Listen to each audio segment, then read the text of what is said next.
entire ecosystem. And the benefits of that streamlining is programmability of rental payments, visibility towards fund availability. It's things like being able to see the let's call it the track record of payments for different participants within the ecosystem. And bear in mind that usually I don't talk about transparency, although I've mentioned that word a few times. We use zero knowledge proofs to ensure that there is confidentiality in this ecosystem, which is extremely important because nobody wants to have it on public record how much you're paying for rent. You don't want to do that? No, I definitely don't want to do that because it's ridiculous. Yeah, I'm sure everyone in the room is probably the same and stuff as well. So that's totally cool.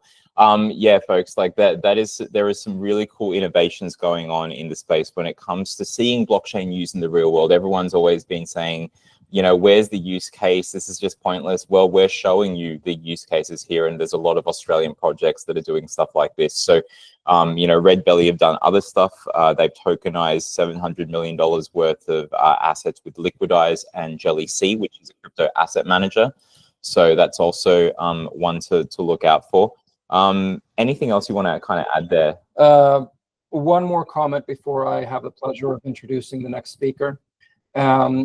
Apart from streamlining the cash flows and dynamics within that ecosystem, the next piece of that exercise is actually showing how one can inject liquidity, either coming from other banks or standard liquidity providers, or perhaps even liquidity from the crypto space. So this is a fantastic use case that I think should be studied in depth for us to understand how blockchain actually adds value to the real world. Now, without further ado, I want to introduce Arto, that runs a protocol called ASIMOV. Full disclosure, we advise that protocol. It's one of the most interesting protocols that we've come across because of the way in which they're dealing with the constraints that artificial intelligence is currently facing, and doing so from a very, very practical point of view using blockchain, Xnear, Aurora. Incredible, Arto. By the way, if you think that I'm not succinct, wait until you see Arto, like he's next level. Anyway, Arto, next. Thank you. There you go. Thanks, Arto. Hey, Arto. Let me just take over as presenter here. Go ahead. 1 second. Yes. You kindly made me co-host, so that works out. Thanks. Yep. Okay. So hey, folks, I'm coming to you from a little bit further afield. I'm normally in Dubai, but currently sitting in Krakow, Poland. So this is morning for me over here. Good morning. And Arturo and Mark asked me on to meet the community. I expect I'll be an occasional guest now and then, and definitely gonna make my way down under eventually as well. I believe I have a cousin in Sydney that I've never seen, so I should get over and do that sometime. In any case, in terms of this talk now, let me give a brief bio. I've been working in digital currencies since 1998. I began working with eGold back in those days before Doug Jackson got his ankle bracelet. And then in the cypherpunk community in the decade prior to the invention of Bitcoin. And of course, you know, back in the day, I was mining Bitcoin on my desktop. Those Bitcoins have sadly all been lost. But in the cypherpunk community, I'm best known as the guy that Ross Ulbricht contacted when he was thinking of the concept that became Silk Road, and I gave him some advice on how he could create that with the combination of Tor and Bitcoin. And we've just seen a week ago the conclusion of that saga, as in President Trump did pardon Ross Ulbricht, and he's a free man once again. In more recent years, in the Web3 community, I joined Near Protocol in 2020 to lead the EVM, and I've been over at Near for a couple of years, leading those efforts to layer the EVM cleanly on top of what's a third-generation blockchain, meaning that the EVM implementation was actually as a WebAssembly smart contract on top of the underlying blockchain, which is pretty cool. That's the user level contract, no special privilege, no nothing, and runs pretty well. A little bit later, we spun that out into Aurora Labs from Near. We took the EVM team, which I was leading, and we took the Rainbow Bridge team, which my colleague Alex Shevchenko was leading, and that became Aurora. I exited that about, I guess, 1.5 years ago, and started to pursue another passion of mine. For the last 20 years, I've been working also in knowledge representation. So for old-timers here, you might know labels like the semantic web, semantic technology, these kind of things. These days, these things are known as knowledge graphs. And this new venture that we have Mark and Arturo also kindly advising on, this is combining those two tracks. So combining crypto and AI, specifically knowledge representation.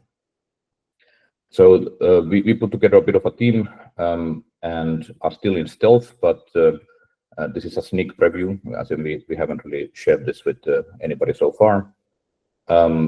The name of the project is the ASIMOV protocol, and this is of course honoring in honor of Isaac Asimov, the author, one of the most prolific science fiction authors of all time. In fact, the inventor of the very word robotics, the inventor of AI alignment with 3 laws of robotics, and let's say a path dependence through which our whole understanding of AI and robotics runs through. The concept of the protocol is all about a central question for this century, which is how on earth are any of us gonna trust any information ever again?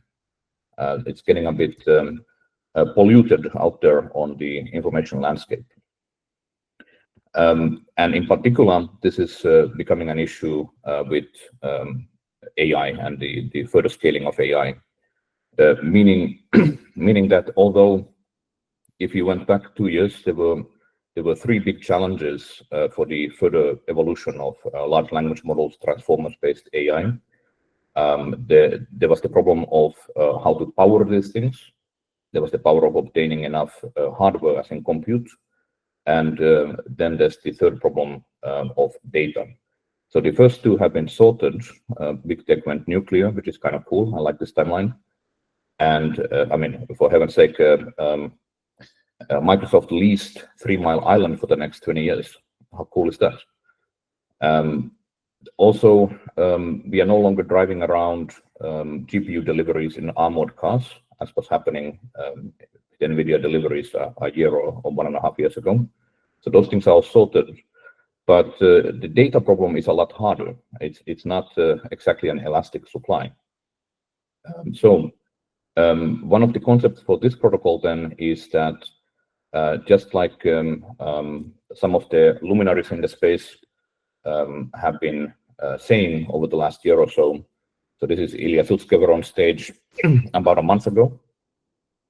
He's of course the co-founder of OpenAI, and also a decade earlier he did AlexNet, which began this whole neural net comeback back in 2012. He's saying that data is the fossil fuel of AI. Similar sentiments have been echoed by Jan LeCun, the chief scientist at Meta, who has noted that the only way that anybody's going to have enough data is if somebody finds a way to crowdsource it, and that's basically what we want to help with. So in our case, we're not really interested in growing the amount of unstructured data dumps in the world. That's not really going to help anybody. Instead, it's all about highly structured information or even knowledge. Aristotle said knowledge is justified belief. So that's the highest form of information.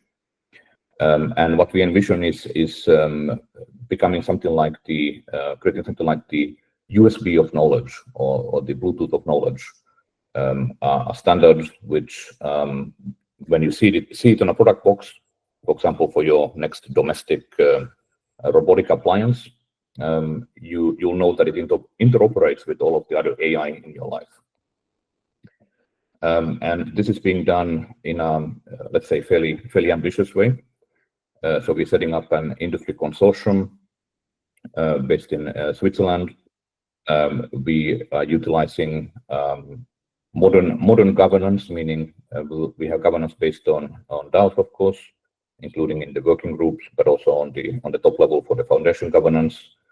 And we'll be we are collaborating with universities around the world, and we have currently about I believe 16 organizations signed up, including some from Australia, in the commercial space. And yes, we are hiring quite fast. I believe it's about 3 people a week currently. So in case that sounds interesting, please do reach out. You can also just DM me on Twitter. And let's see, yeah, that's the hashtag.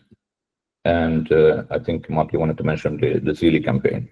Yeah, So, I've shared that in the chat, folks. So you can click on the link. Also, the link to follow ASIMOV protocol on Twitter, so you can learn more about it. And as you mentioned, Arto, that it's open for people that want to contribute. And I think the beauty of what you guys are doing is it touches on all 3 areas that I used to explain when it comes to like what hat do I and Arturo wear. And it's we came from data because we're both data scientists by background. There's blockchain elements to this to protect AI, and there's AI elements. So, it's a beautiful kind of project. And I know, there's a lot of great stuff that's going to happen here. But could you just explain, just before we go to like the next speakers, how do you see blockchain just at a glance helping the AI space? Because I think there's people that are just starting to discover the benefits of this tech to help, the future of AI. Well, the blockchain is really the coordination and settlement point. So if you think about what a blockchain fundamentally is, it's a means of creating trust among untrusting parties. That was the original Bitcoin spiel, so to say. And in this case, that's exactly what we need in terms of information, in terms of knowledge. How do we get trust back into the information we consume? How do we reward publishers of not only highly structured knowledge, but also correct knowledge? So I think that the blockchain in this case is really the way to do it. You want this public append-only immutable coordination point that everybody agrees on. Yeah, absolutely. Anything from you, Arturo? No, this is fantastic. Thank you, Arto. Thanks, guys. Thanks, Arto. All right, I'm going to take back control. I think, let's have a look. So I'll bring back here, folks, so you should be able to see that. There's the QR code. So let me just bring that back on the main screen somehow.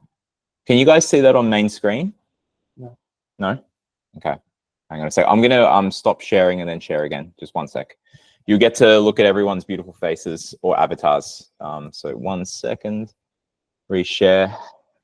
Good thing I've got Arturo here so I can see if it's actually working. All right, sharing again. It should come up in a few seconds. Yep. There we go.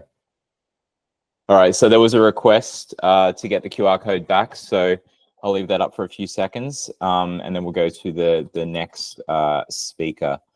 And because I am so ADD, I don't remember who the next speaker is. So I am going to use the slides to figure it out. But if you are in the room, then please get ready. All right, 3, 2, 1, and we can bring it back later on. So just let us know in the chat.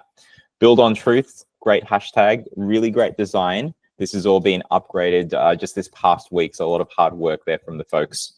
Okay, so the Zealy campaign. So just a quick note, Zealy is a really useful tool. Redbelly have used it and many others. It's a great way to just earn points by doing stuff online. Lucas Cullen from Brisbane, are you in the crowd, sir? We have Lucas. If not, that's okay. We'll move to the next presenter. But Lucas is from DLTX. He runs DLTX Labs. He also runs a community up there called Bitcoin Brisbane, and then also works on the OpenZK network. So some interesting kind of projects he's got there. We will skip for now, and I'll reach out to him and see where he's at. Peter Xing. Peter, are you around? Good, Mark. How you going? Hey, good, mate. Very good. Yeah. Okay. Yep. I can. Yeah, you are. I can see you now. Let me bring you up. I don't know how I can. Can we see you when you're talking? Okay, you are there, so that's all good. Nice. Peter, mate, how's it going? You got a haircut? Oh, nice. Yeah, it's a bit shorter than that one, isn't it? Thanks for having us on, though. It's good to catch up. Okay. Nice crowd you guys got here. We It's got not Charles bad. in the crowd too. So yeah, thanks for jumping on, Charles. Thank you. Mate, I love that you brought your community with you, and this is a great opportunity to, I guess, share with folks who might not know about not just transhuman coin, but the whole transhumanism kind of movement. But if we can just take a big step back, because a lot of people don't know that you cover both AI and blockchain, because you work at Microsoft, you're in the AI space over there. But can you give us a bit more of your background? How did you get involved in all of this emerging tech stuff? Yeah. Always keep finding the misfits though throughout the day. So I think you and I will just continue to keep crossing over, mate. You and Arturo. So I started my career at Deloitte. We were just doing some innovation stuff there. We were, I think, mining Ethereum in the garage back in like 2014 or something like that. It was called the Design Thinking Lab or something like that. And there was just like 30 dudes with the GPU hitting up, and it was sweaty as, but it was just like, oh, there's another ETH, boom, there's another ETH. And at the time, the IBM Watson craze was going around as well. So everyone was like, oh, this is awesome. AI's going to take over the world. We're all going to relax on the beach and not worry about work. And Watson's going to take care of it. But, this hype cycle has gone through many stages. And, Mark, yourself and the team have been gone through many of these cycles in Web3 as well. So it's great to see, all of this is coming together. We are at a point, I'm at Microsoft because I want to get closer to the AGI that OpenAI is cooking. And we have first dibs on their models and revenue sharing and rolling that out into the community. We got Brendan Clark as well, and Afanya from the community here. Thanks for jumping on. But yeah, I started this sort of hub style meetup, just like I think your early days with Oz DeFi, just to see who else is out there who's interested in this tech. I think it was about a decade ago. And, that's how we came across, with Deloitte, with Singularity University. These guys were like, the Ray Kurzweil started out with Peter Diamandis.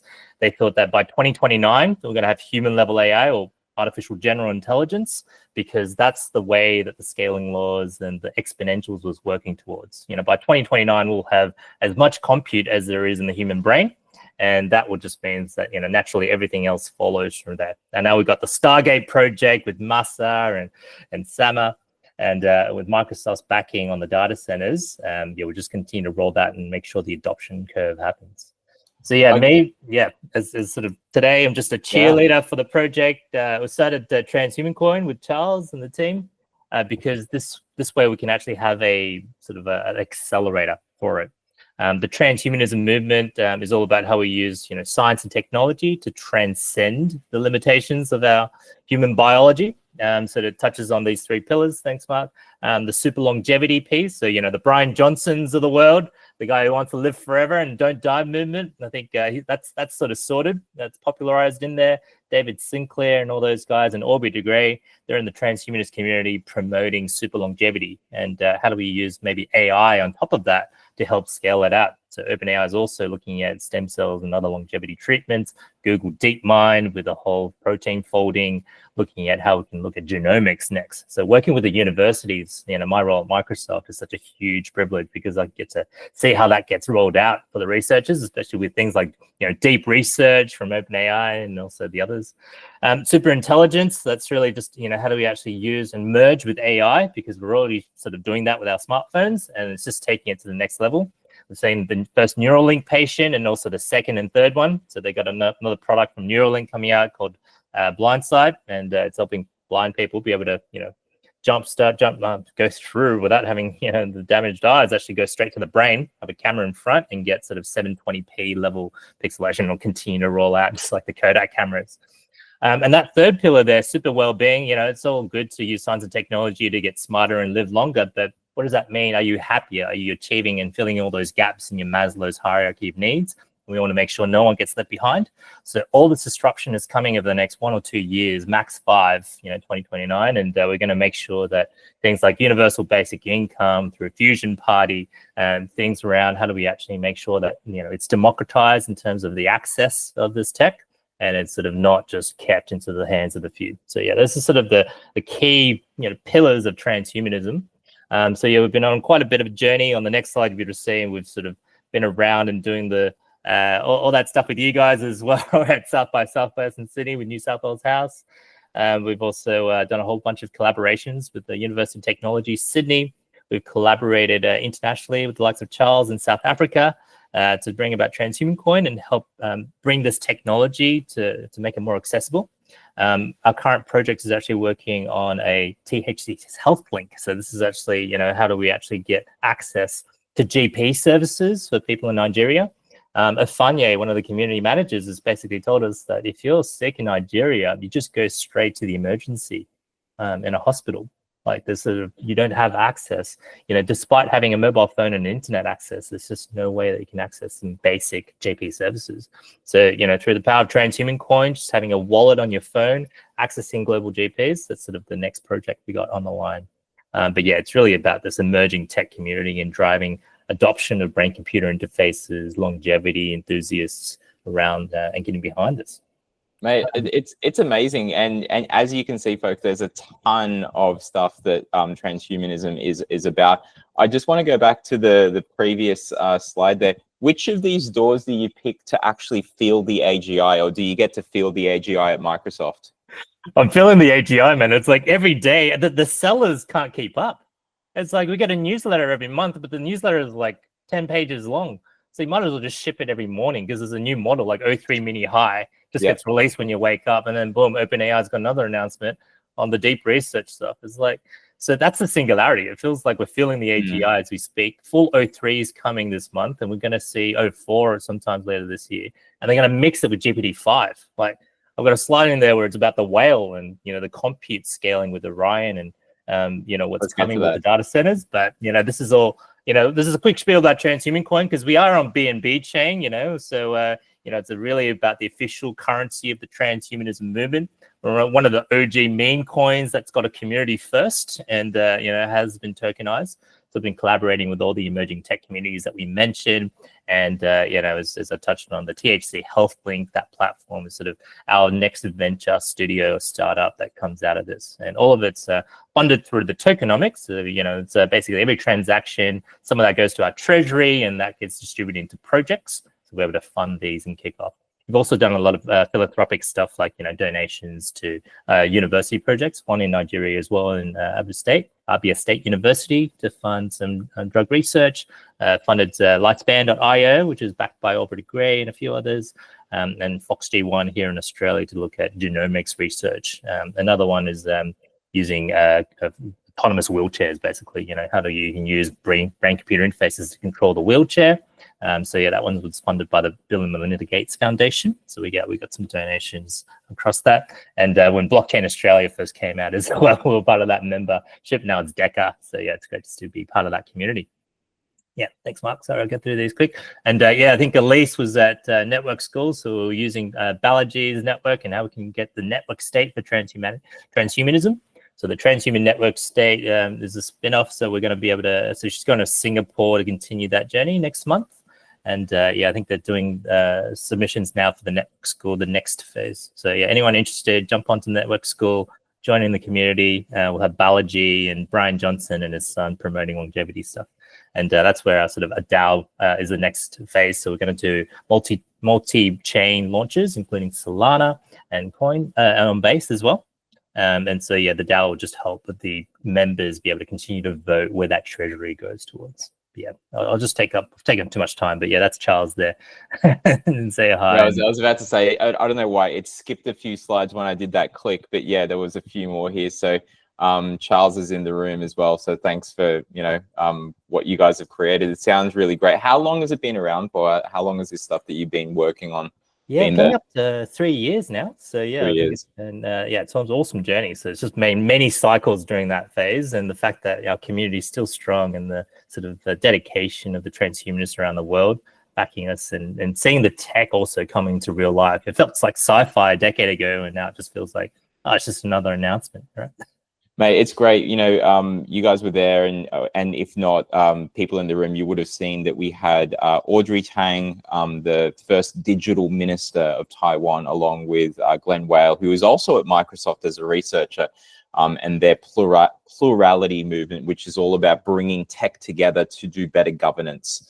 Glenn was the founder, co-founder, or pioneer of quadratic voting, which has been used in many DAOs and amongst this space for fairer kind of elections and voting and things. So really great to see. If people want to learn more, Peter, like where do you suggest that they go? Or, please drop the links in here as well. But just for the record, what's the best place? Twitter, LinkedIn, where? Yeah, transhumancoin.finance. And we got a Telegram here that will pop in the chat as well. Thanks, man. Fantastic, mate. Thank you so much. Stick around, and people got questions. We'll go to those later. If Ben is in the room, Ben from Alpha Node Global. I am here, Mark. Yes. Fantastic, mate. Where are you? Are you over in Perth?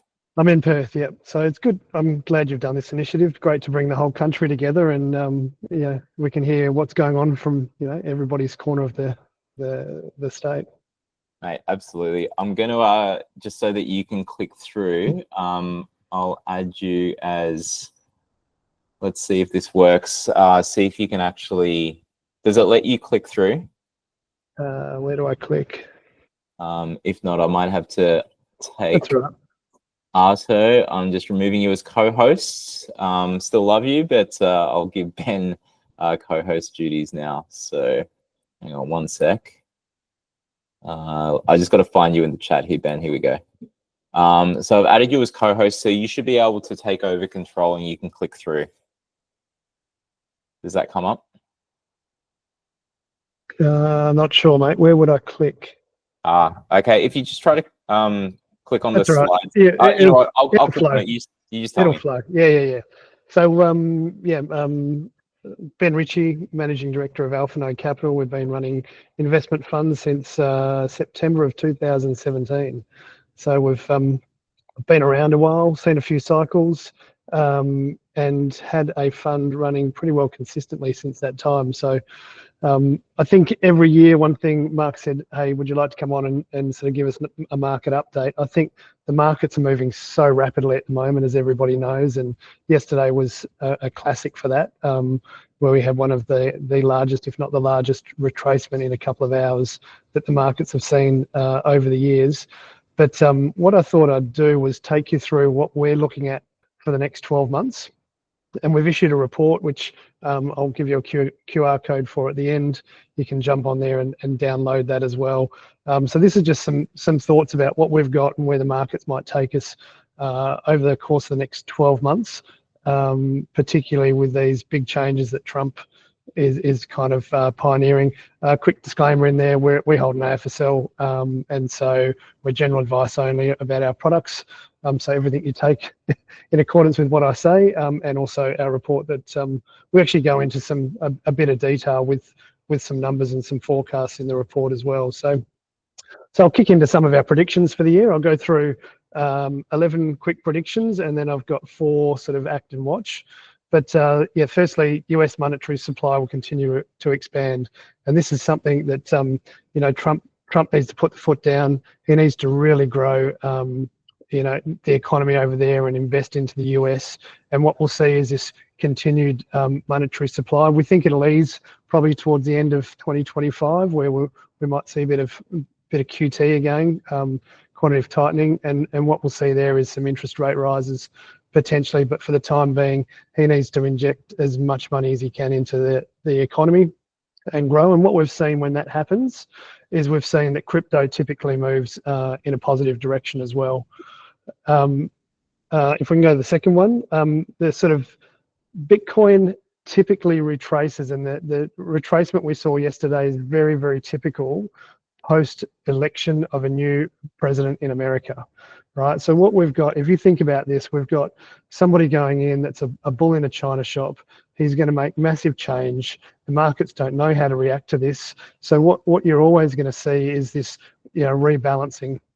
And these are the times when you see some of the big whales, players, funds, they make really strategic moves, and we've seen some yesterday that are starting to filter through, where there's a lot of buying activity at the bottom to push it up.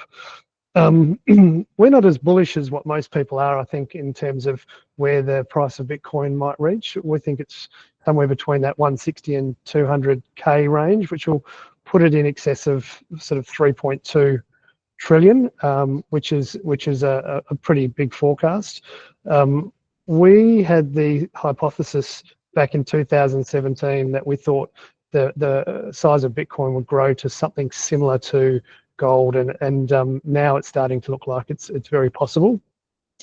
The third one is Ethereum ETFs. We actually think Ethereum, whilst it's been particularly hammered recently, and certainly following the Bendiken upgrade last year, it has struggled somewhat to get the same sort of value that it has in the past, stored in that token. But we think it will become the second to exceed 1 trillion market cap.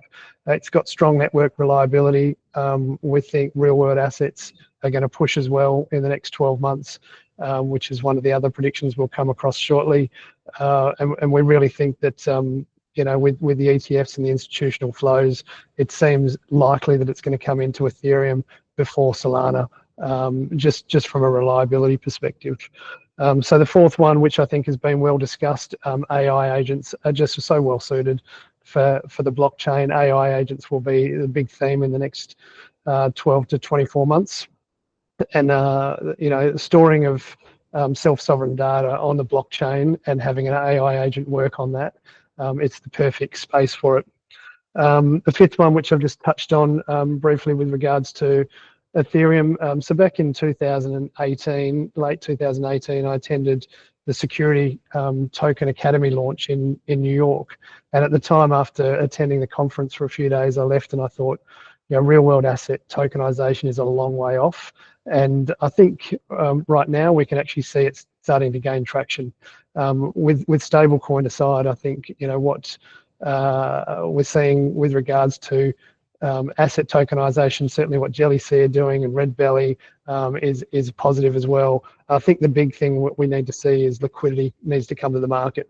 And if we can get liquidity in there and get the same sort of trading volumes that a centralized exchange like the ASX receives, I think then we're well and truly off. But I think this year is a big change for it. Number 6 might seem a bit backwards, but we think launchpads will come back into favour. The ICOs and the initial DEX offerings as well, we think will come back, primarily driven from regulation changes in the US. The regulations will firm up around these, and no longer will it be a big grey area. Are we issuing a security or not? We think there'll be that regulatory clarity will bring these launch pads back into favour in a big way. Next one is meme coins. Meme coins, last year was the year of meme coin.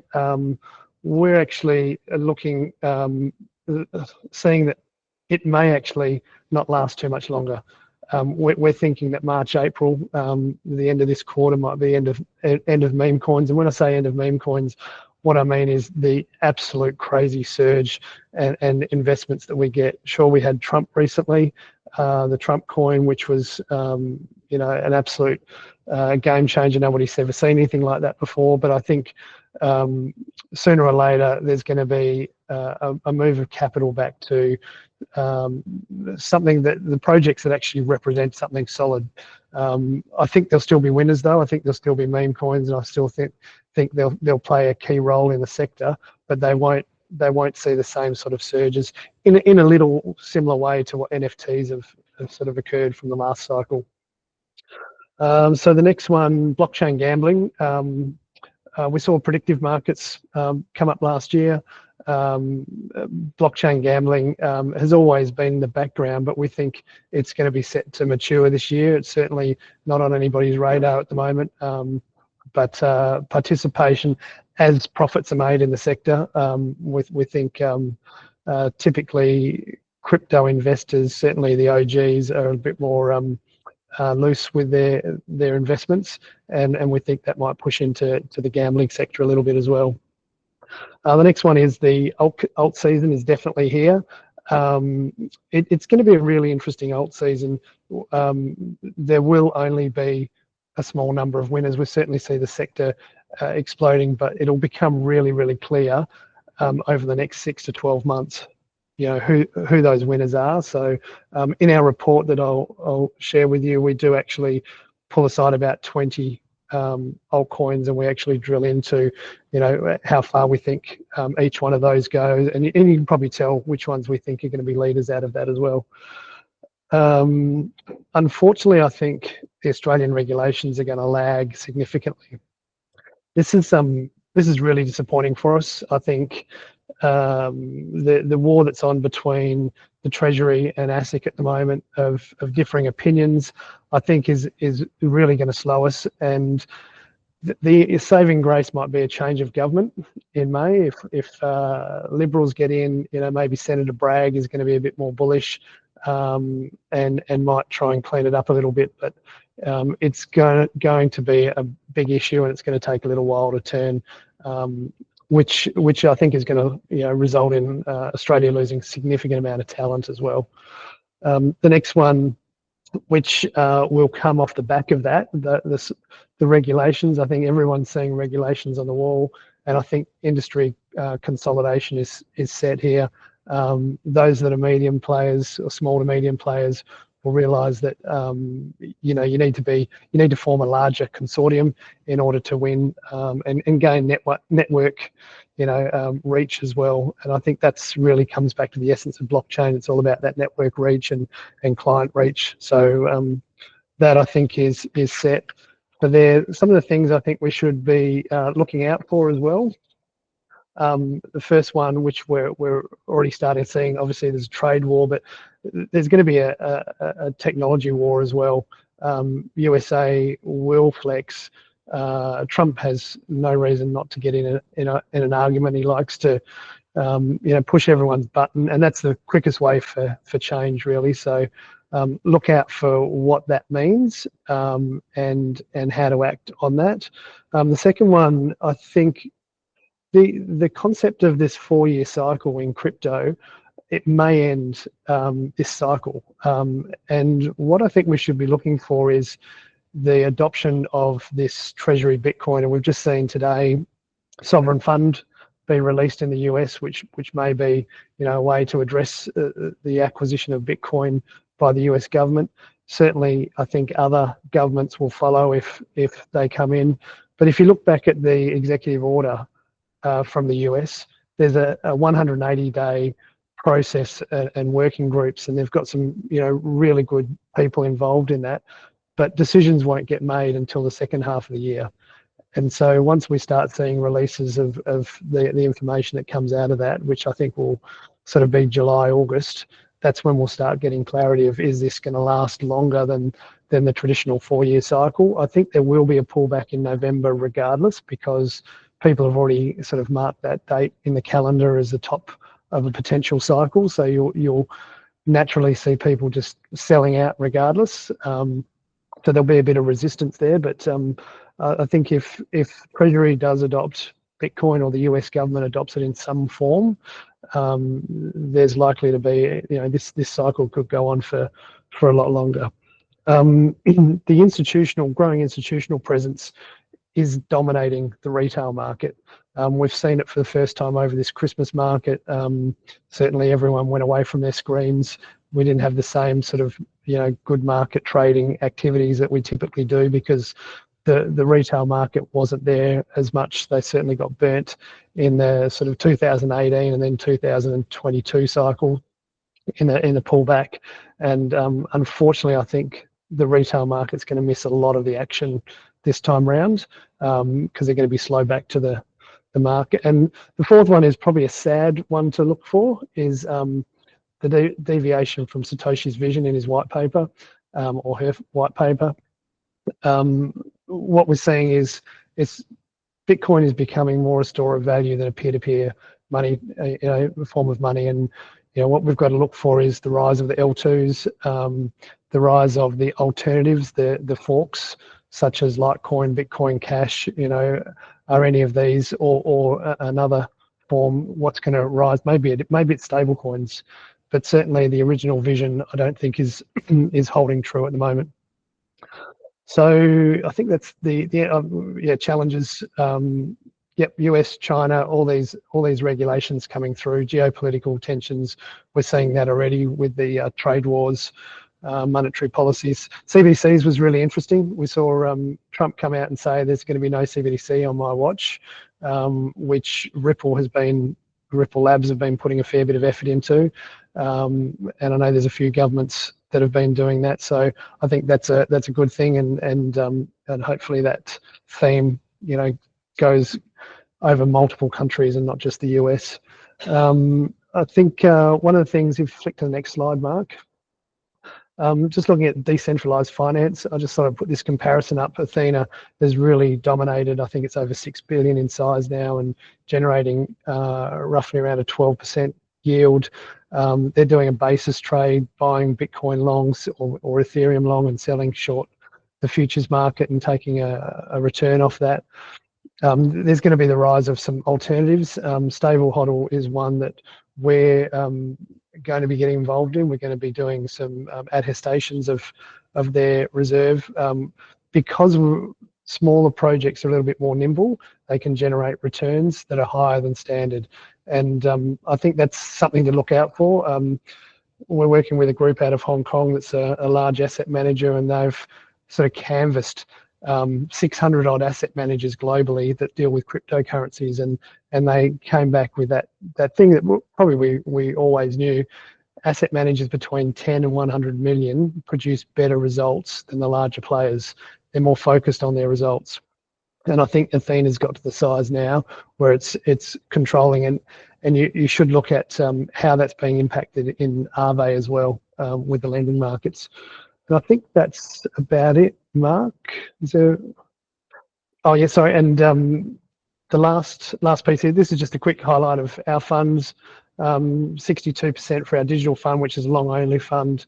For the last 3 months of last year, we did 92% for the year and done a whopping 924% over the last 5 years. So we're pretty proud of that. Our Alpha Prime Trust is similar to the Athena style. We've done 4.72. It works really well when there's liquidity trying to rush into the markets. We've only established that in September 2023. We're wholesale only, so we can only deal with high net worths, self-managed super funds and the like. Yeah, that's a bit about what we've been doing. I think the last page has a QR code as well, where if anybody wants to scan that and download it, they can. And if you want to reach out to me, feel free.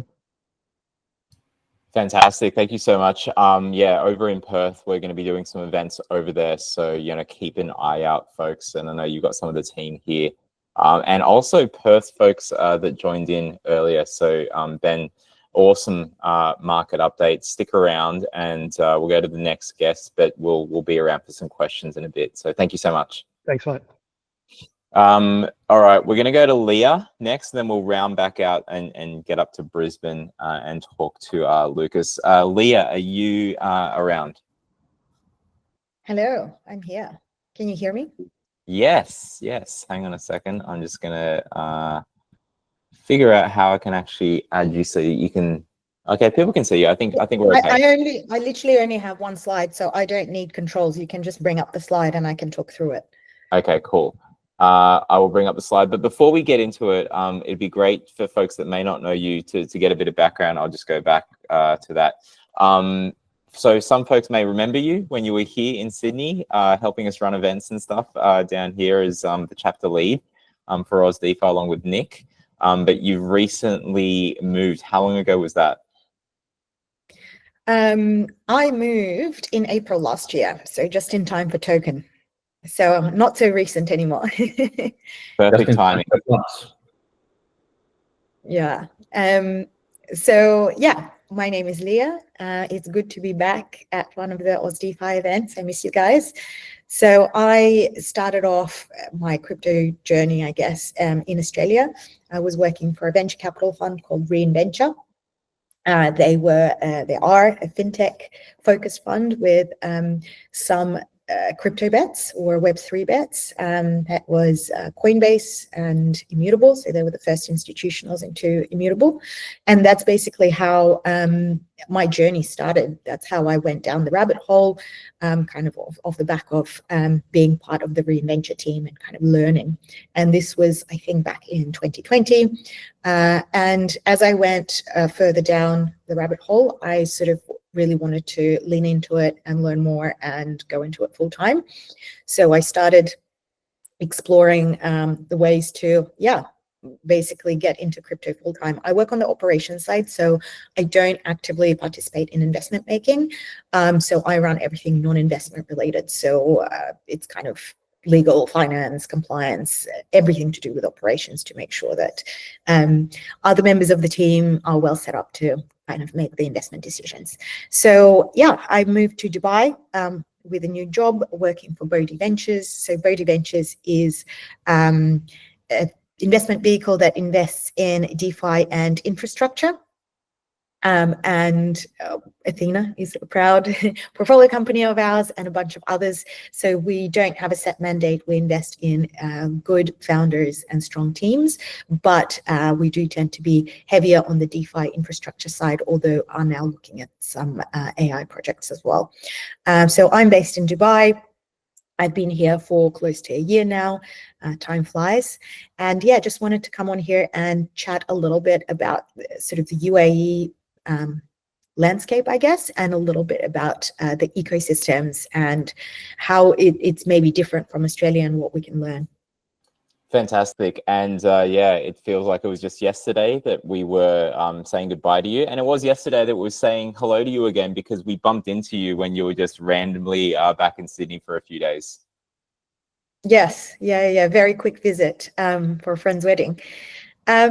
Cool. Okay, I will talk around this, but feel free to just jump in and ask questions. I guess to set the scene, why UAE is of interest, and I was doing my research for close to over half a year actually, and I went out here to Dubai to kind of have a look and see it for myself before I even ended up getting a job. And some of the learnings I guess I took away is, why UAE is attractive is a number of reasons. So generally, you would look at things like talent, so where the talent moves, where the capital is, and where regulatory landscape is stable. So those are the three things that I would look at when I kind of made my move decision. And UAE is one of those countries, I guess one of the very few countries that has clear regulatory frameworks for crypto. So we've got two. One is the Virtual Assets Regulatory Authority, or VARA, that's based in Dubai. And the other one is Abu Dhabi's ADGM. So both of them are very active. I don't participate on the regulatory system too much, or regulatory side, but the centralized exchanges, etc., if they're operating here, they can all get regulated and get licenses. Same with sort of brokers and even some funds, I think, that do take external capital. I've heard of them being regulated by ADGM. I think it probably depends on size. So there's kind of size thresholds there in terms of the capital that you hold and whether you hold external or private capital. So that obviously gives kind of a good landscape for the development of communities and attracting talent.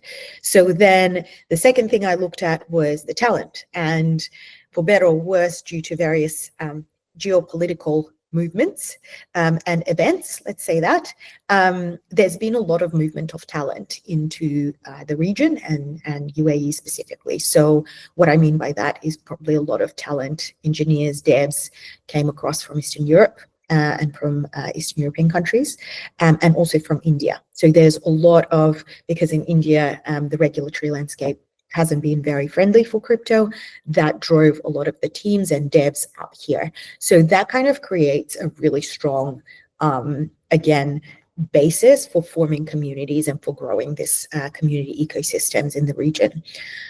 And then the third part is capital. And capital is obviously very important. You know, if money is not going into the ecosystem, if money is not going into the startups, then it's very difficult to grow it.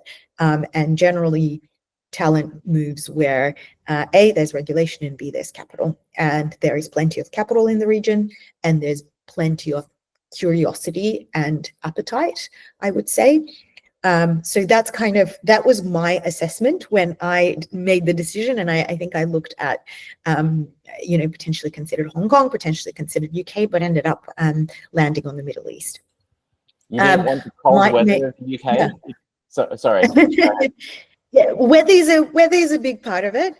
Probably taxation is another big part of it, because there is no personal tax in the UAE. There is corporate tax. So this is the first year that there is corporate tax, and it's going to be 9%. So, you know, good times are coming to an end, but 9% is still very palatable compared to some of the other countries, I guess, and geographies.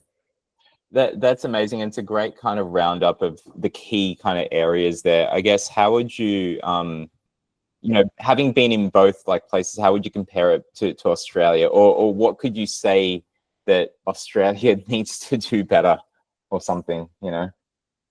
It's really interesting because I have these conversations with people at events, well, people who have some insight into Australia, right? Australia is actually quite well known in the crypto circles here because of the quality of founders that we produce. And for a small country with such tight regulation, the number of good startups that come out of here that are kind of significant on a global scale is actually very high.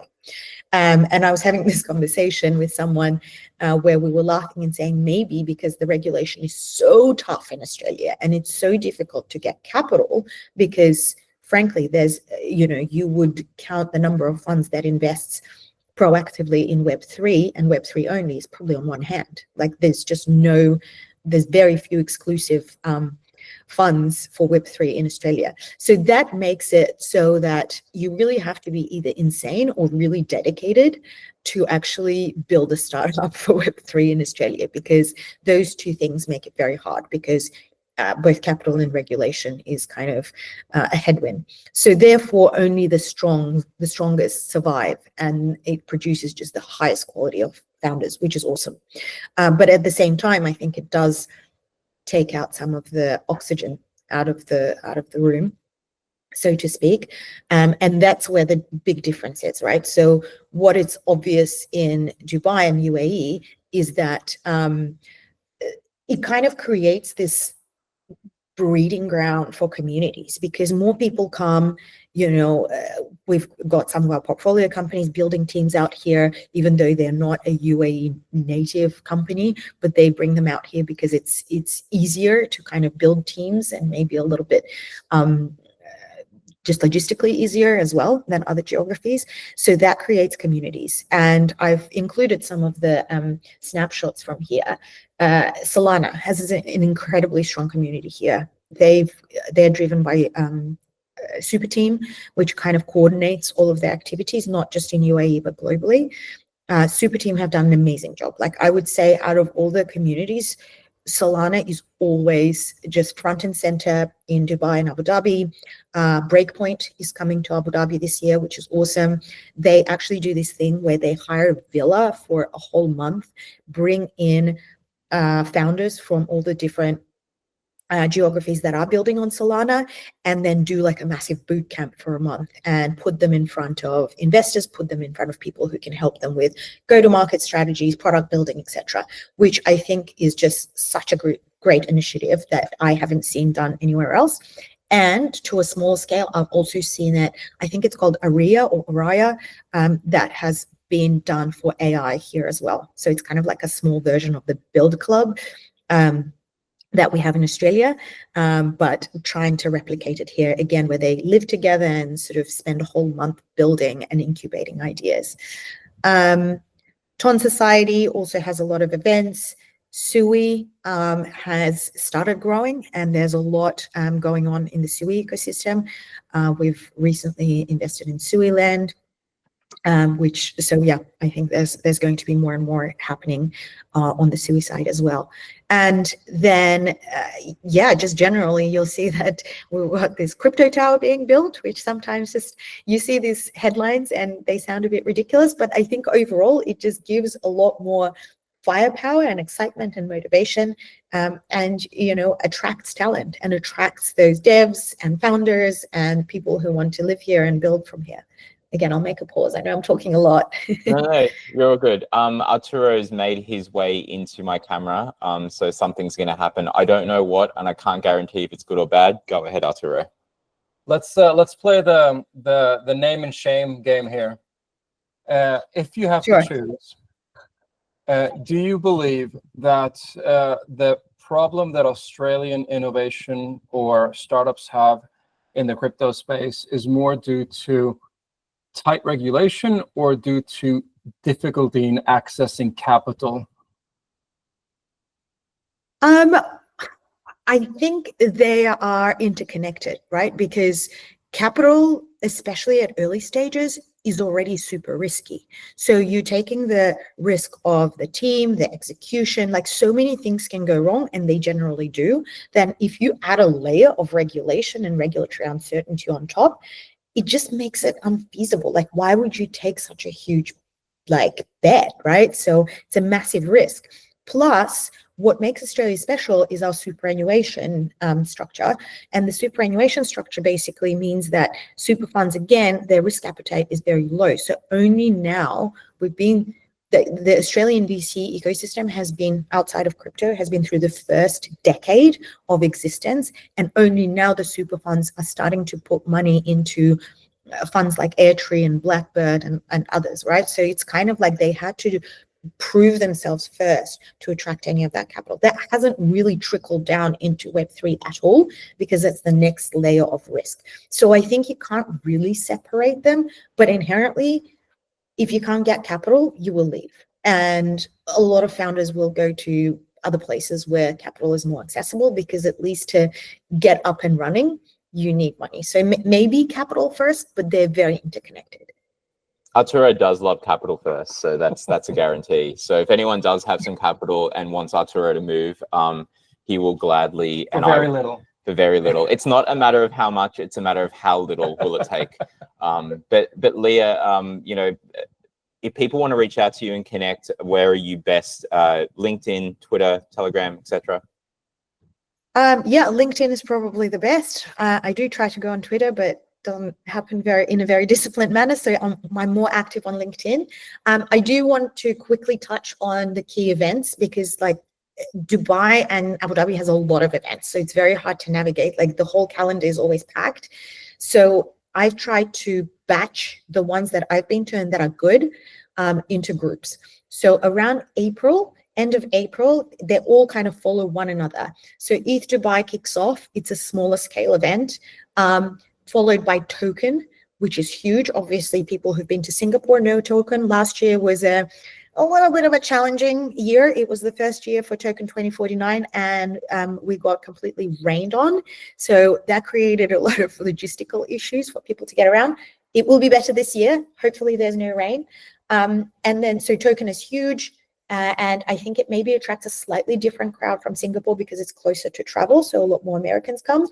And then it's going to be followed immediately by Sui Basecamp. Sui Basecamp, I haven't been to that conference, so I can't really comment as to the quality, but that's happening. There's a bunch in October.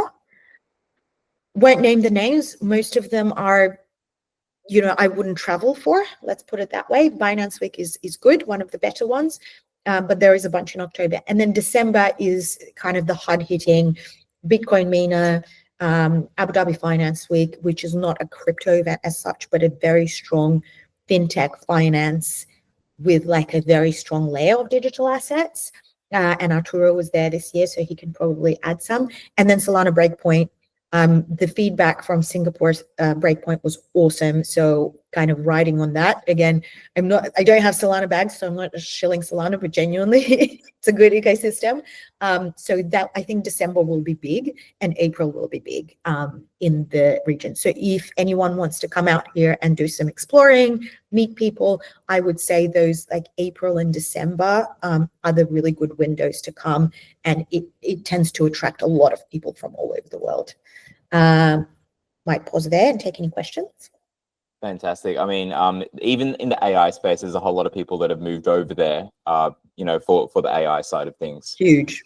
Yeah. So and you guys would have seen the Stargate announcement with MGX, which is the local, I think, out of Abu Dhabi. It's kind of Mubadala, which is a sovereign wealth fund, plus a couple of other players that are putting big money behind it. So they've joined as part of the MGX to invest into Stargate. And generally, I think because UAE is a very young country, right? Like comparatively speaking, they are built on innovation and curiosity. Like there's two big drivers there. One is moving away from oil and sort of focusing on non-oil GDP. That's one big driver. And the second one is that, yes, of course, there are elements of bureaucracy, but the mentality is different. Like the mentality is built on innovation, moving them forward rather than protecting legacy systems, which a lot of the older and more established economies do, right? So they know that they only get ahead if they innovate. And that's why there's such openness and curiosity to try, to attract talent, to experiment. So I think that really sets it apart. Yeah, absolutely. And please stick around. We'll have another presentation now from Lucas up in Brisbane, and then we'll go to some open floor kind of questions and chatter. So thanks very much for that, Liya. It's like you're here virtually. Yay. Thanks, guys. Awesome. Lucas, if you're in the room, I'm going to flick back to your slides. So we're going back in time, folks. It's somewhere here. Here we go. Lucas, are you around?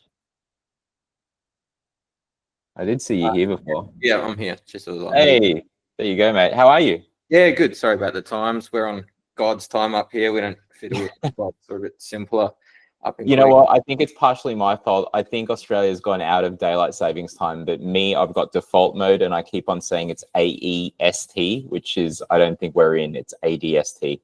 I should just say Sydney time. Make it easier. I should just say ADHD, as Arturo just told me. Is Unix time.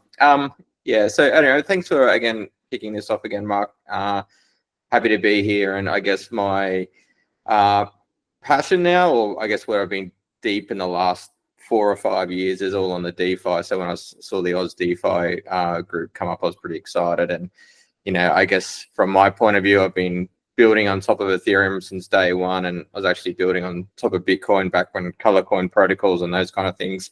So I've seen a lot in the space, and did my time with Consensus for a few years, and normally building on other like more you know, I guess consultancy services with Accenture and Consensus, and building other people's stuff. So now pivoting more into building my own projects, which is interesting nonetheless. And like I said, just mostly building on DeFi after the last 3 or 4 years. So I guess for me, it's trying to, you know, I live and breathe this stuff every day. So perhaps distill some of this information and present back. If this is a monthly thing, maybe just a new and up and coming protocol, and just probably share some of the things that I've learned from it, or what's new. So, you know, give you a broad brush so people don't have to be deep into the DeFi if they're not in it every day. It's a bit overwhelming. So I guess we just jump to the next slide. So I'm pretty interested in Uniswap v4. I'll do a lot of integration on Uniswap v2 and Uniswap v3. For those, everyone, I guess, is a DeFi meetup. So everyone's probably familiar with Uniswap, so decentralized swapping of assets.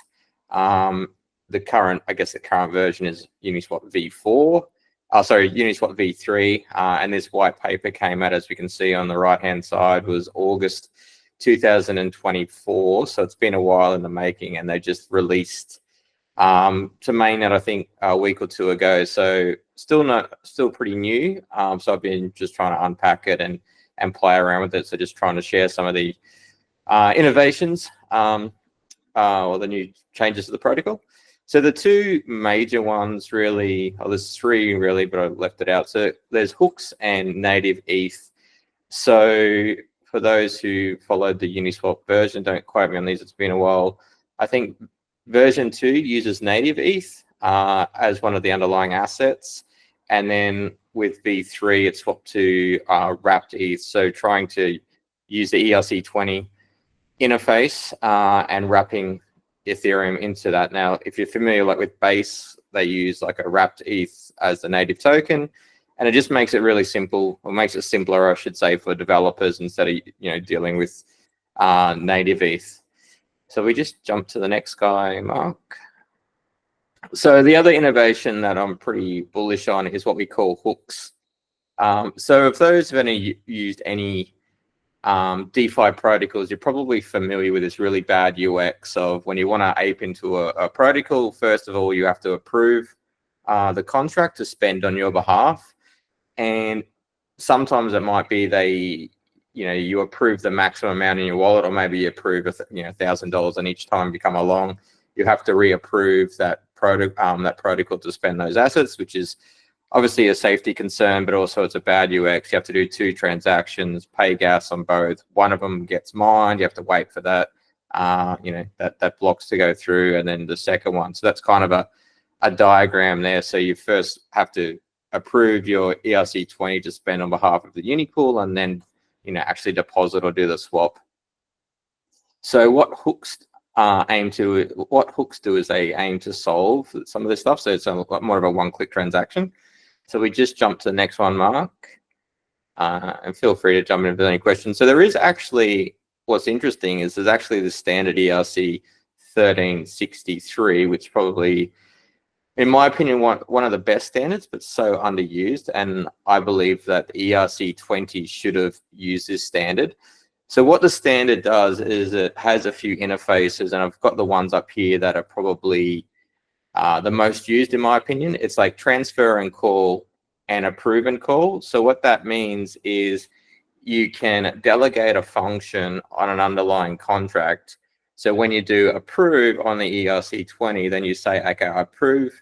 First of all, I approve this contract, and then pass that delegate call through to the Uniswap protocol. So again, what it's following is it's just a one-click transaction, just approve and call. And like I said, I wish ERC20s actually had this interface. So if you are building, I suggest you have a look at this interface, and it can be quite handy for developers. So that's, I guess, a basic example of a hook, and we're all probably familiar with that problem. So you could probably get what it solves.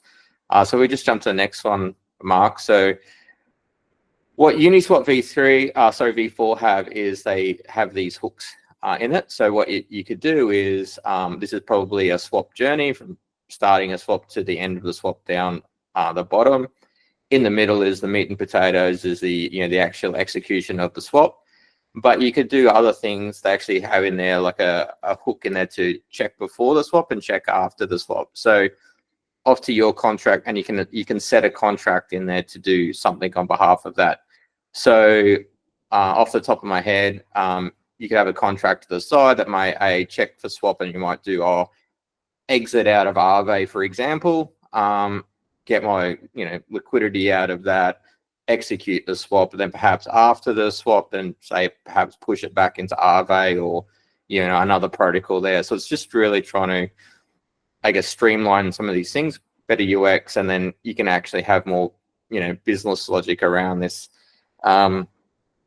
There is potential. What I've seen, and I'm actually trying to explore this, is with Ethereum and Solidity is actually make an EVM change where you can subscribe to events as well. So you could have a contract that subscribes to an event. If an event happens, and then a contract up to the side, notwithstanding gas, could then execute on that. But this is kind of, I guess, where some of the protocols are going to before we have that kind of pub sub style of the EVM.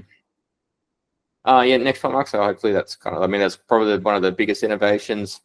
And I guess just the other one with Uniswap v3. So what happens is when you create a liquidity pool or a pair, you want to create, say, token A and token B.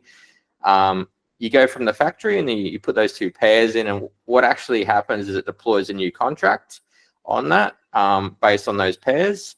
And the contract actually gets a unique address, but it is actually a new contract address. And there's a couple of advantages and disadvantages of that. Obviously, that you have to go to the factory and then say you have to do the lookup of where those two contract or where those pairs are, get the address of that and go through. And there's helper methods to do that.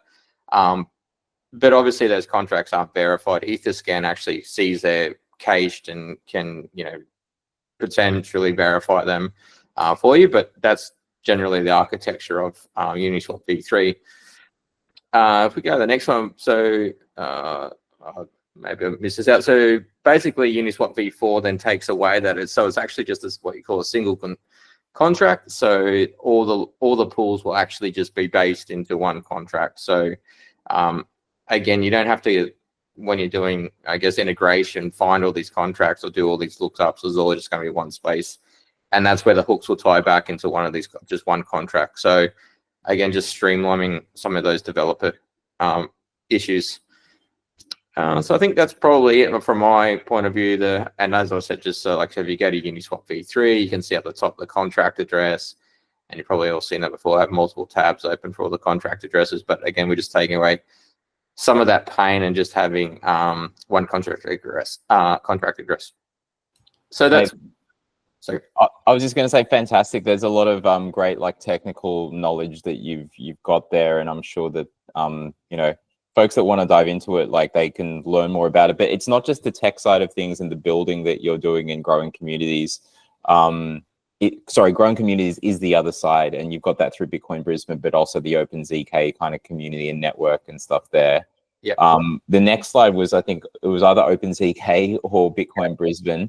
So OpenZK. So this is kind of the project we're building at the moment. Is just a layer 2 using ZK technology, which is interesting as well. So that's something we're looking at launching soon as well. Not shilling it, but check it out. Another layer 2.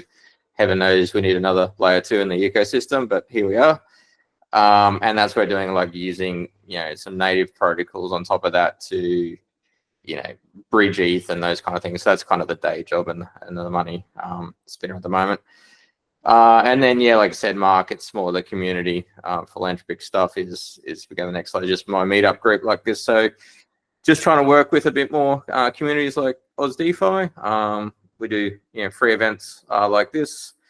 Number go up, talk protocols, and so just running these other events up in Brisbane. So feel free to check them out. And come along, they're mostly in person. So I think we've got the next one end of February. Just if you're around town, please drop in and check them out. It's a great community up there in Southeast Queensland. There's a whole lot of, the Sunshine Coast has got a little community kind of growing. We've done one event there, but there are some folks that are based there, and it does make it easier to kind of grow in Brisbane and the Gold Coast, etc. But if anything, I'm just impressed by the fact that you've got the live price. Because when I go there, I'd see it load and I'm like, okay, that's where we're at, so live price of Bitcoin. If nothing but that it's worth going to the Bitcoin Brisbane website, I reckon.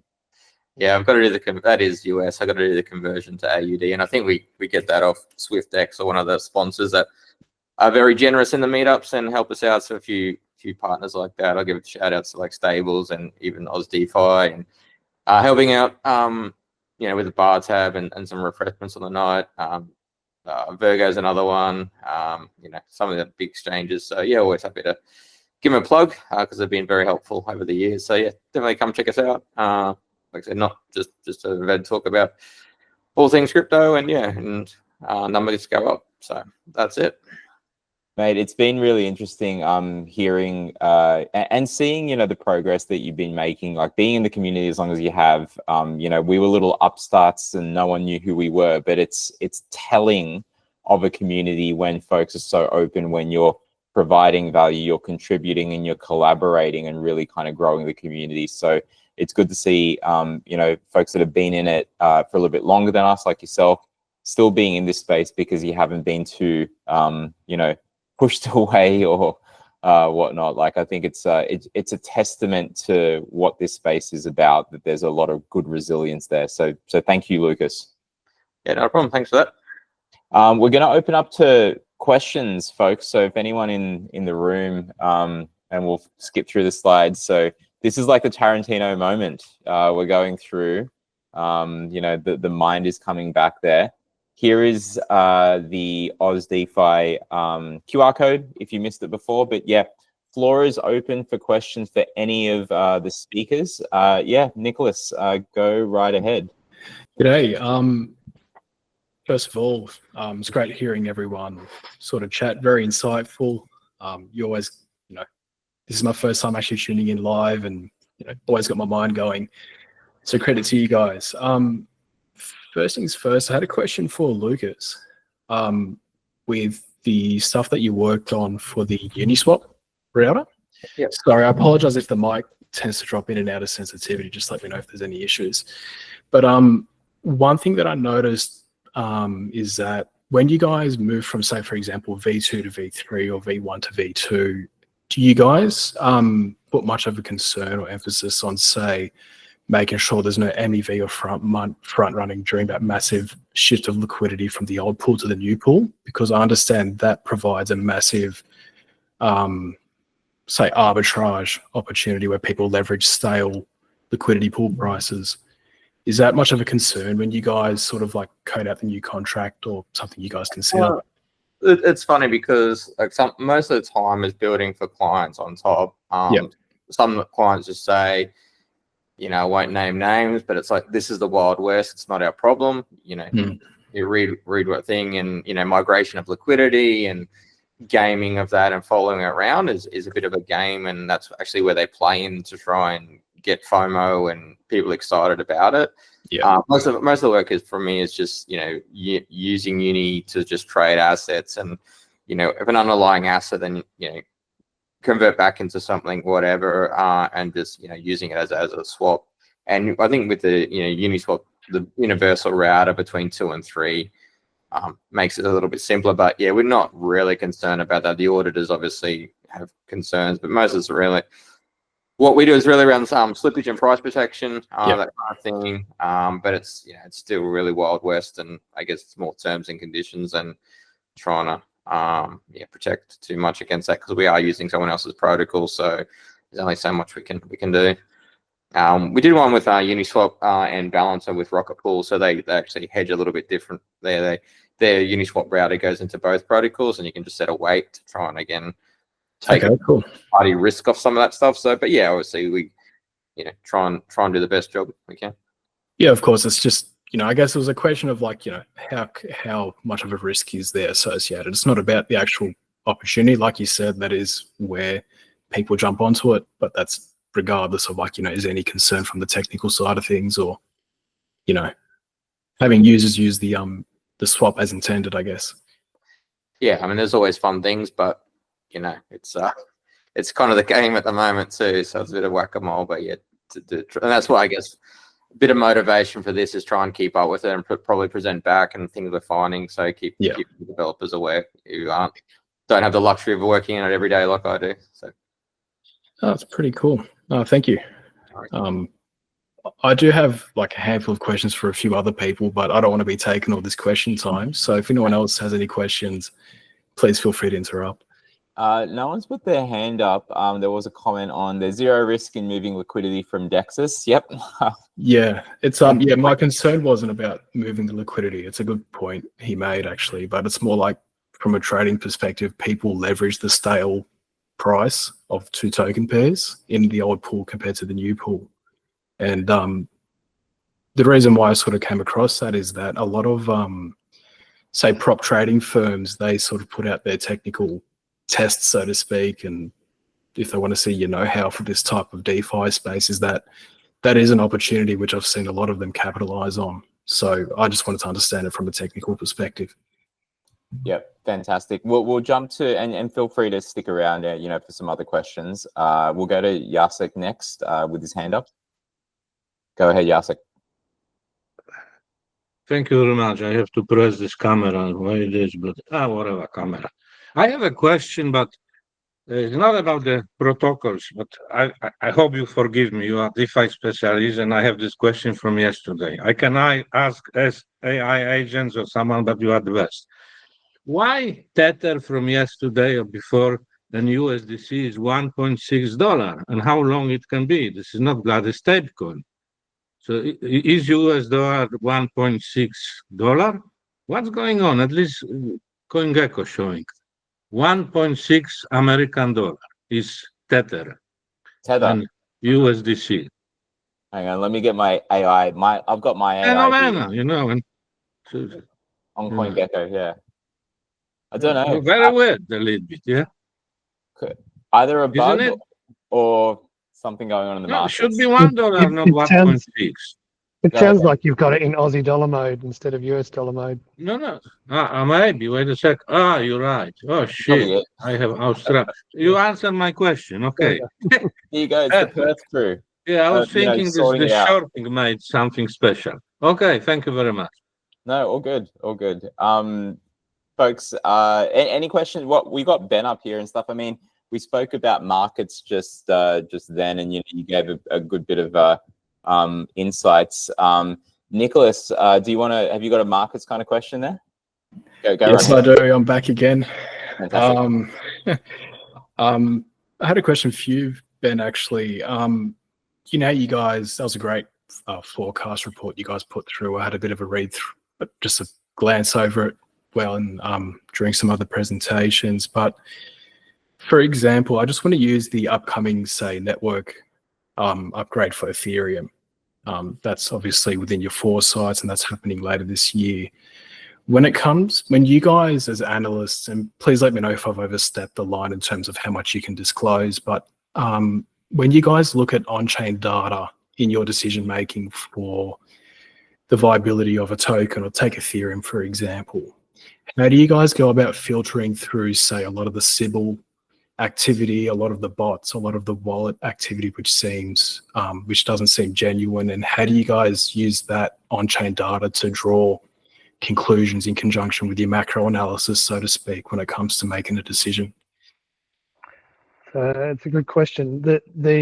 I suppose what we rely on is data sources that have cleaned that up already. So a lot of the institutional platforms like Masari, Token Terminal, these guys have already cleaned up Glassnode, for example. They've already cleaned up all that data. So, but it is a factor. You can see which chains are being used. I think Tron, we put a report out on Tron November last year, might have been October, that Tron has always been, the transaction costs have been significant through that chain, but yet the price action wasn't there. So there's still some little arbitrage actions that you can see by looking at. I think Tron's been out of favor since it was first launched, probably because the white paper was a cut and paste, but it's certainly gained traction, and it's pushing most of the stablecoin flow these days, and there's a lot of residual value that's getting stored in the token as a result of it. So I think you've got to look at that data when you're analyzing it. Yeah, absolutely. It's cool. And I guess the flow-on question to that, thank you for clarifying that, by the way. I have looked at Masari, but I'm sort of at the starting end of understanding analytics, I guess. But Token Terminal and Glassnode have good free options as well. Yeah, Masari has as well, but it's you really get some good quality data when you start paying. Yeah, they really push for that premium thing, which I'm not at wit's end with it, but getting close to. Yeah. Arturo, did you want to intervene before I ask the next question? Yeah, quick question, Ben. Can you share the rationale behind the 160-200 value for Bitcoin this year? There's a lot of work that's gone into that, and be happy to go through it in a bit more detail. Look, I think there's multiple factors. we've got to think about, where the capital markets go. And I think one of the key things I said in the presentation was, what if there's a treasury adoption?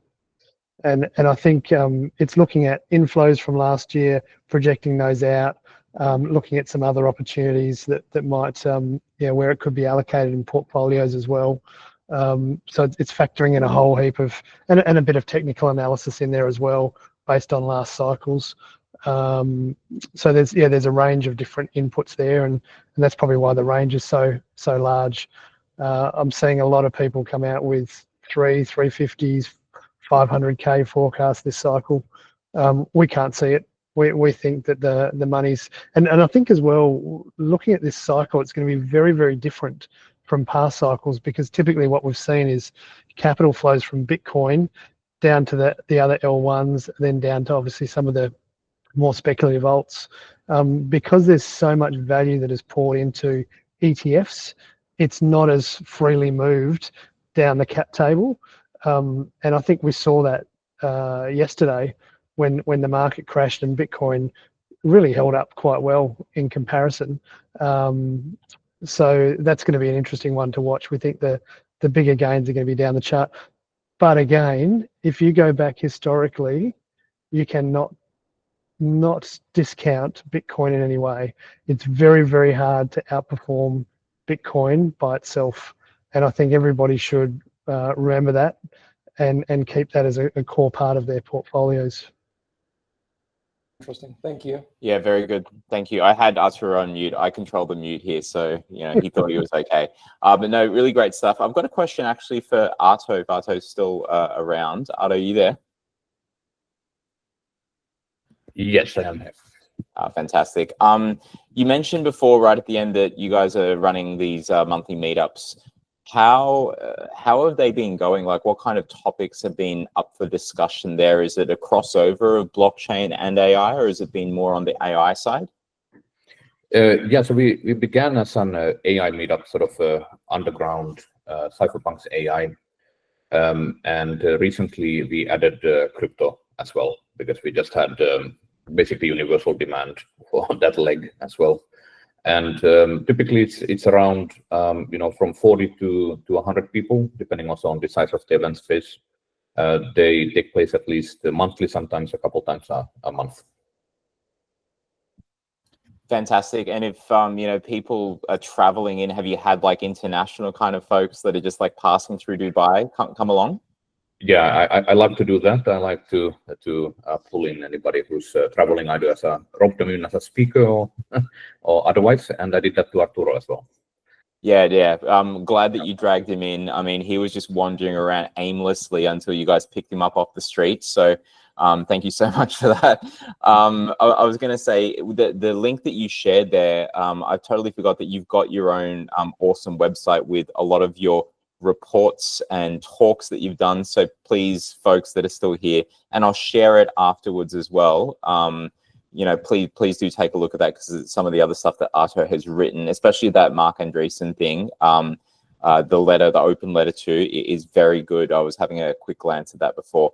I'll jump over to the other side of Dubai. Actually, I don't know where you are, Liya, in comparison to where some of the ASIMOV guys are, but Liya, if you're still there, just had a question for you in terms of hang on a second. Yep, she's still there. I just had a question for you in terms of apart from the events and stuff, what kind of other community type things are you seeing happening over there? Are there hackathons? Are there or what we call buildathons, like in the Web3 space? Are you seeing things like that, or is it more on the conferences and events? Yes, the answer is there's a lot of communities. There is a meetup literally like every week. If you sign up to some of the communities in Meetup, or I'm signed up to Luma, and Luma sends me like a weekly event schedule ahead of the week. There's just something going on every night. The communities I think you'd have to kind of go around and understand what fits you, because there's a lot of different types. There's Bitcoin focused communities, Ton runs its own. So people congregate in their own separate ways, and then there's sponsored events. So there's a ton of that. There are definitely hackathons. I would say they tend to happen around those conference schedules when people are in town. And they are run by the ecosystem leads, I would say. So yes, definitely it happens. Hackathons, buildathons, obviously those villas that I spoke about, definitely very prevalent, but they tend to congregate around those peak times, which would be April, October, and December. I'm just happy to go to anything that's got food. So that would be my jam. There's always plenty of food. Literally. Fantastic. Suzanne Thompson's here and has a question. Go ahead, Suzanne. Oh, you're on You're mute. on mute. Sorry, I'm sitting in the car and watching the sunset at the same time, and sweltering in 40+ degree heat in Adelaide. Just following on from that community, what can we do to stop this islands? Because it feels like the communities are all islands, even though we talk about this word ecosystem, but we don't talk about it from a perspective of like the mycelium, and when you actually think about it, where in that whole space where, so how can we, or if I just, because that's where I come in, is that I want to be able to bring the communities into those places where they can see these beautiful connections of co-creation, and that the tokenization is part of the whole build in connection with blockchain. I mean, the blockchain is a tool, and it can be perceived as a solution for everything. I mean, because I work in systems, so because Mark, that I want to grow here, but I don't want Adelaide to be an island. I don't want Sydney or Melbourne and things like that. So I'm just sort of thinking that what has worked, what hasn't worked, and so we don't lose sight of the beautifulness of what we're actually trying to create in regards to the world ahead with this, just with what it can do. I think Lucas may have an answer for that, or perspective on that. Sorry, not the answer. No pressure, Lucas. Give us the cure. But what do you think? No, I mean, that's a great question, Susan. And I guess I started the meetup actually in 2013 with the intent to grow communities. So there's a little bit here to unpack. I won't go too much into it, but we actually started like trying to be very targeted. Like you mentioned, it might not be the right fit for you, and that's fine. So like just maybe a Bitcoin focused meetup, Ethereum focused meetup, and trying to advertise and I guess just, do what you say you're going to do. And if it's not the right fit, then don't be upset. And this, I guess, is one of the reasons, fast forwarding, I reached out to Mark. It's like, let's try and, again, join some of these dots and cross-pollinate and share some of these events instead of like trying to fraction the community. So up here we have 3 or 4 Bitcoin pizza days. It's a little bit silly, so just trying to join them. But I guess everyone comes in with their own agenda, and that's fine. Some people, it's a commercial outfit and it's sales channels and or promoting their products, and that's fine as long as it's disclosed, in my opinion. I'm a bit more about just trying to connect and share information. But I guess probably their last bit is trying to, I guess we have actually a code of conduct and just be respectful and, pay it back. And, I'm not offended if it's not the right fit for people, but just trying to do what you say you're going to do. And, any offers is always welcome. So some people might want to say, hey, I'll man the door or something, or I'll just, chip in this, or I'll, run around or clean up after, or and any of that is really, that's where people can make a difference, in my opinion, as well. Just, in the communities. But it is lots. And like I was sharing with Mark too, like there's Bitcoin Association popped up and Blockchain Association, and, and on it goes. And it's a bit, I think, a symptom of decentralization, but I guess also a symptom of market forces, and people can choose, and it's not a dictatorship. So somewhere in between there.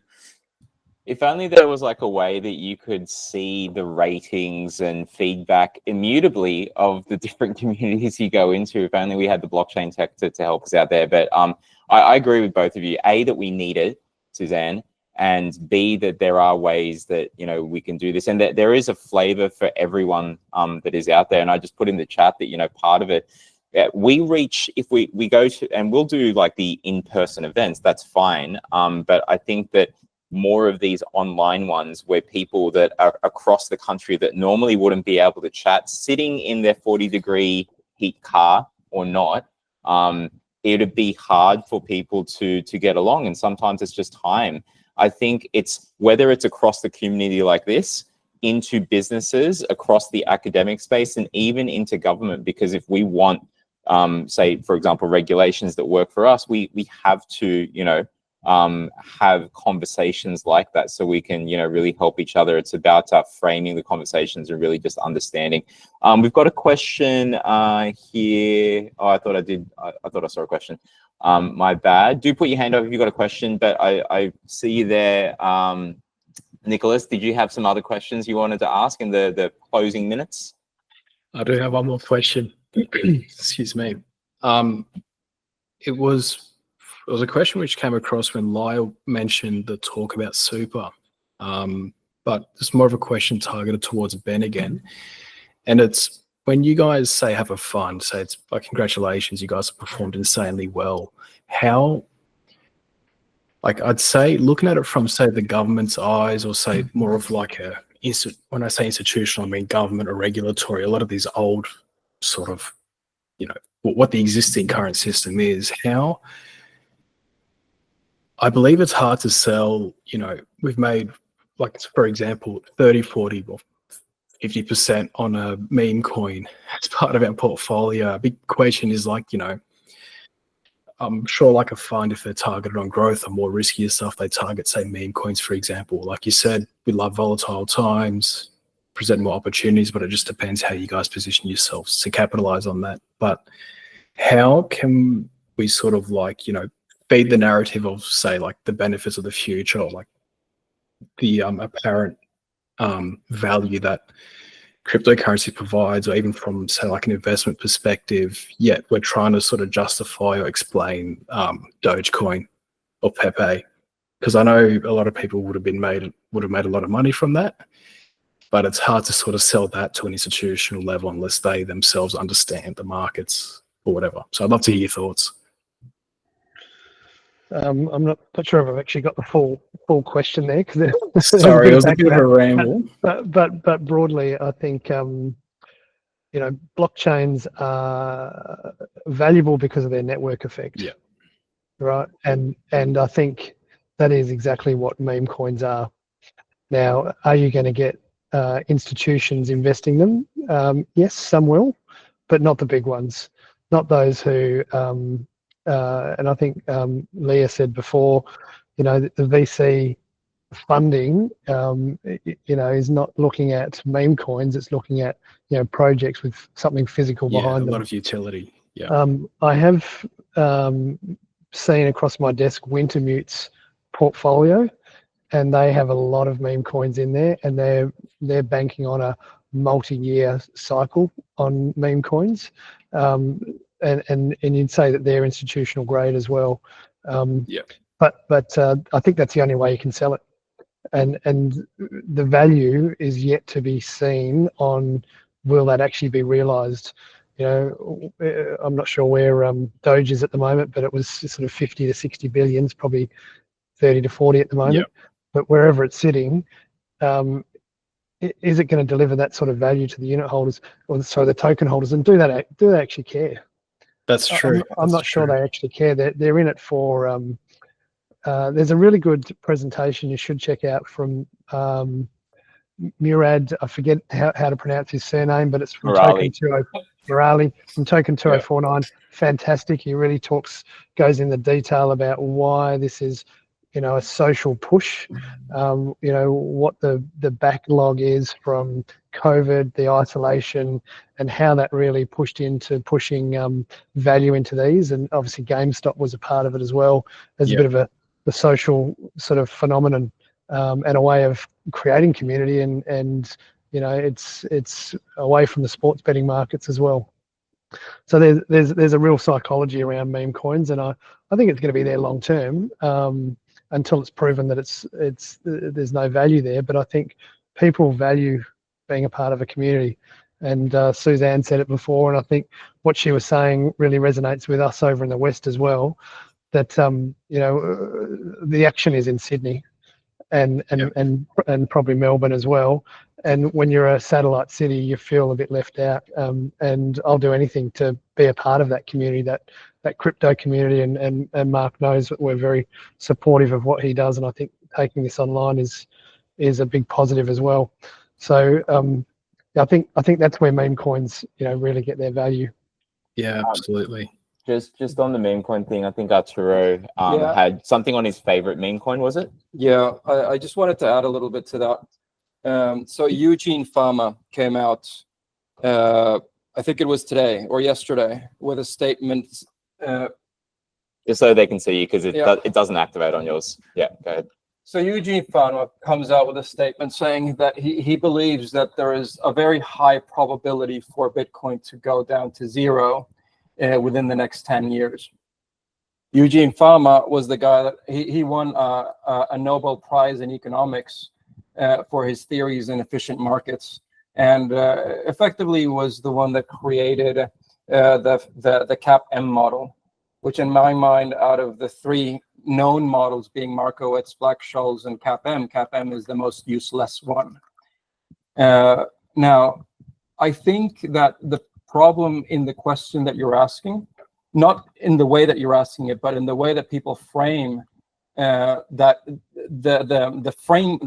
set the framework that leads to the question, is that traditional finance typically believes that value is set by utility.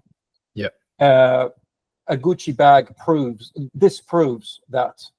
Utility and value are completely different things. Therefore, the value is actually set by the one thing that the blockchain is, which is consensus. It's consensus of people deciding that that's what they want the value to be, right? And if you then take that back a little bit further, we talk about meme coins, and we're so upset about meme coins and their existence. Dogecoin right now is at $49 billion in market cap. The difference between a meme coin and Bitcoin is the brand. That's true.